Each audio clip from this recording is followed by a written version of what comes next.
വിവാഹ ആവാഹനം. ആ പേരിനകത്ത് തന്നെയുണ്ട് വളരെ വ്യത്യസ്തമായിട്ടുള്ള എന്തോ ഒന്ന് നമ്മളോട് കമ്മ്യൂണിക്കേറ്റ് ചെയ്യാനുണ്ട്. മാത്രമല്ല താങ്കൾ ആ പേര് പറഞ്ഞ നമ്മൾ ഒരു സെക്കൻഡ് ഒന്ന് ആലോചിച്ച് പറഞ്ഞില്ല. സാജൻ ആലമൂട്ടിൽ സംവിധാനം ചെയ്ത സിനിമയാണ്. നമ്മുടെ രാജശേഖരന്റെ മകൻ നായകനായിട്ട് എത്തുന്ന സിനിമ. എക്സാക്ട്ലി. നിരഞ്ജൻ മണിയൻ പിള്ളരാജു. നിരഞ്ജ് അഭിനയിച്ച പല സിനിമകളുടെയും ഞാൻ ഒരു സാധനം കണ്ടിട്ടുള്ളതാണ്. നമ്മുടെ സിനിമയിലേക്ക് എത്തുമ്പോഴത്തേക്കുമാണ് നിരഞ്ജാണ് ഇതിൽ ആ ഒരു ടോപ്പ് ക്യാരക്ടർ. നമുക്ക് നേരത്തെ നമുക്കറിയാമായിരുന്നു, പക്ഷെ മെയിൻ പോസ്റ്ററിൽ വരുമ്പോഴത്തേക്കും മറ്റേ രാജാവിനെ വേഷമിട്ട് അജു വർഗീസ് ഇരിക്കുന്ന ആ ഒരു മോഡാണ്. ബട്ട് ഇദ്ദേഹത്തിന്റെ ലാസ്റ്റ് ഫിലിമിലും രാഷ്ട്രീയം ഒരു വർത്തമാനം എടുത്തു. രാഷ്ട്രീയത്തിന്റെ അകത്തുള്ള തമാശകൾ രസമായിട്ട് വന്നിട്ടുണ്ട്. ഇതിലും ഇതിൽ വൺ ലൈൻ പറയുകയാണെങ്കിൽ അത് സ്പോയിലർ അല്ല, കാരണം അതിന്റെ നേരത്തെ തന്നെ നമ്മൾ വൺ ലൈൻ വായിക്കുമ്പോൾ മനസ്സിലാവുന്നതാണ്. 2 രാഷ്ട്രീയ പാർട്ടികൾ എതിരെ നിൽക്കുന്ന ആൾക്കാർ, അവരുടെ മക്കൾ തമ്മിലുള്ള പ്രണയം എന്ന് പറയുന്ന ഒരു സാധനത്തിന്റെ എക്സ്റ്റൻഷൻ സാധനം പോകുന്നത്.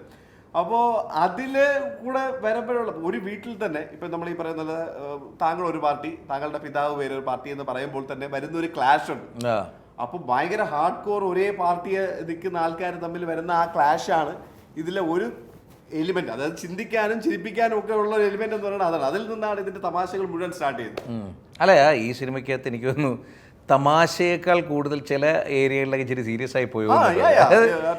അത് നമ്മൾ ഈ പറഞ്ഞ പോലെ ചെറുപ്പക്കാർക്കിടയിൽ സംഭവിക്കുന്ന പ്രണയവും പ്രണയത്തിൻ്റെതായിട്ടുള്ള ആഫ്റ്റർ ഒരു ട്രോമയോ അല്ലെങ്കിൽ ഒരു ട്രാജഡിക്കൽ മൂമെന്റ്സ് ഒക്കെ ഈ പറഞ്ഞ പോലെ സിനിമയ്ക്കകത്തുണ്ട്. എനിക്കത് പേഴ്സണലി പറയുകയാണെങ്കിൽ എനിക്കത് ചർച്ച ചെയ്യപ്പെടണം എന്ന് തോന്നിയിട്ടുണ്ടെങ്കിലും അത് സിനിമയിൽ വന്ന് കണ്ടപ്പോൾ എനിക്ക് ഇഷ്ടപ്പെട്ടില്ല. ഇതിൽ ഈ പ്രണയത്തിന്റെ ഒരുപക്ഷെ ഈ സിനിമയുടെ ഒരു സ്റ്റോറി പോയപ്പോഴത്തേക്കും വളരെ പ്രശസ്തമായിട്ടുള്ള അമീർ ഖാന്റെ ഒക്കെ തുടക്കകാല സിനിമ ഓർമ്മ ഒന്നും അതിലേക്ക് പോകുന്നില്ല. ബട്ട് എങ്കിൽ പോലും അതിന്റെ പല ആസ്പെക്ട്സ് ശരിയാണ്. അതിൽ ചെറിയ ഒരു ട്രാജഡി എലിമെന്റ് ഉണ്ട്. എങ്കിലും അത് കൊണ്ടുപോയേക്കുന്ന ഒരു രീതി കൊള്ളാം. വളരെ മനോഹരമായിട്ട് അവരത് സിനിമ സംവിധാനം ചെയ്തിട്ടുണ്ട്. അതിന്റെ തിരക്കഥ ഒരുക്കിയ ആൾ തന്നെയാണ് നായികയായിട്ട് എത്തിയെന്നുള്ളതിൻ്റെ ബോൾഡ്നെസ്സും നേരത്തെ വിഷ്ണു കൂടെ പറയായിരുന്നു കേട്ടോ. അതായത് എന്നെ സിനിമയിൽ അഭിനയിപ്പിക്കാൻ മറ്റൊരാൾ വിളിച്ചില്ലെങ്കിൽ എനിക്കെന്താ, ഞാൻ തന്നെ സിനിമ എഴുതും എന്നിട്ട് ഞാൻ തന്നെ അഭിനയിക്കുന്ന പറഞ്ഞാൽ അത് പക്ഷേ കയ്യടി അർഹിക്കുന്നു. വളരെ ഗംഭീരമായിട്ടത് ബ്രില്യൻ്റ് ആയിട്ട് ഹാൻഡിൽ ചെയ്തു അല്ലേ? അബ്സല്യൂട്ട്ലി. Which is nice. സാധാരണഗതിയിൽ അങ്ങനെ ഒരു പെർസ്പെക്റ്റീവിലേക്ക് നമ്മൾ ജെൻഡർ ബയസ് കൊണ്ടുവരാറുണ്ട്. ഇതിലതില്ലാതെ ഒരു ആർട്ടിസ്റ്റ് എന്നുള്ള രീതിയിലുള്ള ഒരു ഇത് കാണാൻ പറ്റി.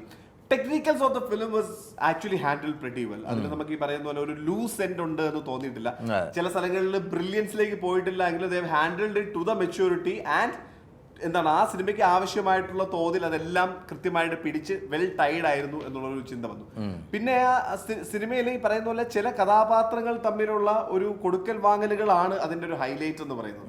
ഇപ്പോൾ ഈ അജുവിന്റെ character also plays a pretty important one. അപ്പോൾ ഈ കഥാപാത്രങ്ങൾ ഈ നായികയും നായകനും ഒക്കെ ആയിട്ടും അവരുടെ കൂടെയുള്ള അവരുടെ ബാക്കി രാഷ്ട്രീയത്തിന്റെ ചരടുവലിയും ചിന്തകളും കൂടെയൊക്കെ വരുമ്പോഴത്തേക്കും ആ ഒരു ക്രിസ് ക്രോസ് ആണ് ആ സിനിമയുടെ ഒരു ബ്യൂട്ടി എന്ന് പറയുന്നത്, which is handle pretty well.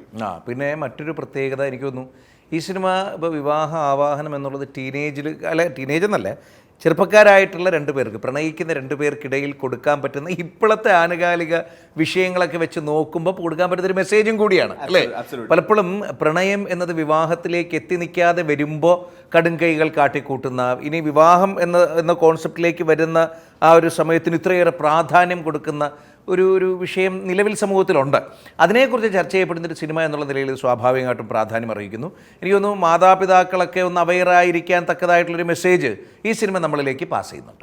മാത്രമല്ല അവെയർ ഇൻ ദ സെൻസ് കുറച്ചും കൂടെ ഓപ്പൺ അപ്പ് ആവാൻ, ജസ്റ്റ് നമ്മൾ പഴയ പിടിച്ചിരിക്കുന്ന സാധനങ്ങളിൽ വിട്ട് കുറച്ചും കൂടെ ഓപ്പൺ അപ്പ് ആവുക എന്ന് പറയുന്ന ചിന്തയിലാണ് ആ സിനിമ. നിങ്ങൾ ഒരുപാട് പ്രതീക്ഷിച്ചൊന്നും തിയേറ്ററിൽ പോണ്ട, എന്നാൽ നിങ്ങളെ നിരാശപ്പെടുത്തുകയില്ല. അതാണ് സിനിമയുടെ ഒരു സ്റ്റാറ്റസ് എന്ന് പറയുന്നത്. ഈ നല്ലൊരു സിനിമ നമുക്ക് പോകാം, കാണാം, ശരി, കൈയടിക്കാം, തിരികെ വരാം എന്നല്ലാണ്ട് അതൊരു രണ്ടാമത് നമുക്ക് കയറി കാണാൻ തോന്നും, അല്ലെങ്കിൽ ഇത് ഭീകര അങ്ങനെയൊന്നും പറയില്ല. പിന്നെ നമ്മൾ ഒരുപക്ഷേ ടോപ്പ് ഓഫ് ദ ഇയർ എന്ന് പറയുന്നത്, പക്ഷെ ആ സമയത്ത് നമ്മളെ ഇൻവോൾവ് ചെയ്യിപ്പിക്കുന്ന ഒരു സിനിമയാണ്. പിന്നെ അങ്ങനെയുള്ള സിനിമകളാണല്ലോ സത്യത്തിൽ നമുക്ക് വേണ്ടത്. ഈ ഒരു ഗ്ലിംസിൽ വന്നിട്ട് ഭയങ്കര സംഗതി എന്നൊക്കെ പറഞ്ഞിട്ട് പോകുന്ന സിനിമകളെക്കാൾ നല്ലതാണ് കൺസിസ്റ്റന്റ് ആയിട്ട് ഇങ്ങനെ മുമ്പോട്ട് പോകുന്ന സിനിമകൾ. All the very best.